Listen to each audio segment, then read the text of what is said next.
CM Chandrababu deputy CM Pawan Kalyan శ్రీవారి లడ్డు గురించి ప్రస్తావించారంటే ఎటువంటి కారణాలు లేకుండా ప్రస్తావించారని ఏపీ తూర్పు కాపు గురుకుల Kapu welfare and development corporation chairperson Yashaswi Palavalasa అన్నారు.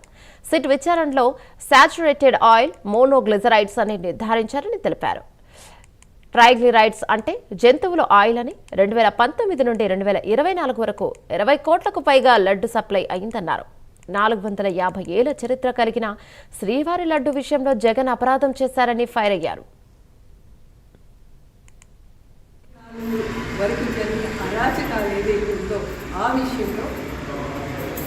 డిప్యూటీ సీఎం గారు పవన్ కళ్యాణ్ గారి సీఎం గారి కొన్ని విషయాలు చర్చబడ్డాయి.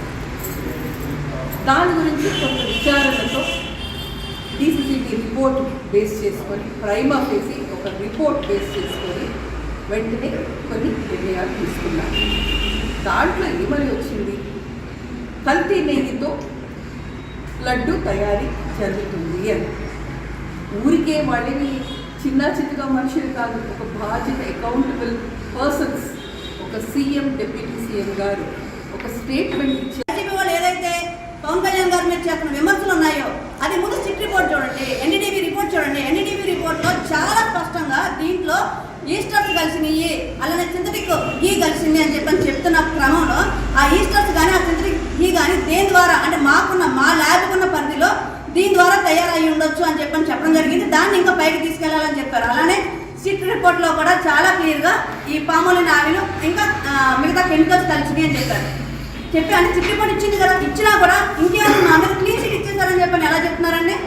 అంటే మరి ప్రజలు లేకపోతే పార్టీలో అంత ఇదిగా కనిపిస్తే ప్రభుత్వం ఏం జరుగుతుంది? తిరుపతి లడ్డు మీద నుంచి గత వారం రోజుల మీద నుంచి వైసీపీ డ్రామా ఏం చేస్తుందో రాష్ట్ర ప్రజలందరూ చూస్తున్నారు. లడ్డు కల్తీ జరిగితే అది కల్తీ అంటారు, కానీ అసలు నెయ్యే లేని నెయ్యి తీసుకొచ్చి సింథటిక్ నెయ్యి తీసుకొచ్చి శ్రీవారి ప్రసాదాన్ని అపవిత్రం చేసి పైగా ఎదురుదాడి చేస్తున్నారు చూడండి వైసీపీ మూకలు. దీన్ని ఎలా ఏం చేస్తే వాళ్ళకి సరైన శిక్ష కూడా అర్థం కాదు. వాళ్ళు చేసిందే ఒక మహా పాపిష్టి పని. దానికి తోడు మళ్ళీ డిఫెండ్ చేసుకోవడం ఉంది చూసారా, పేటీఎం బ్యాచ్ని పెట్టి సోషల్ మీడియా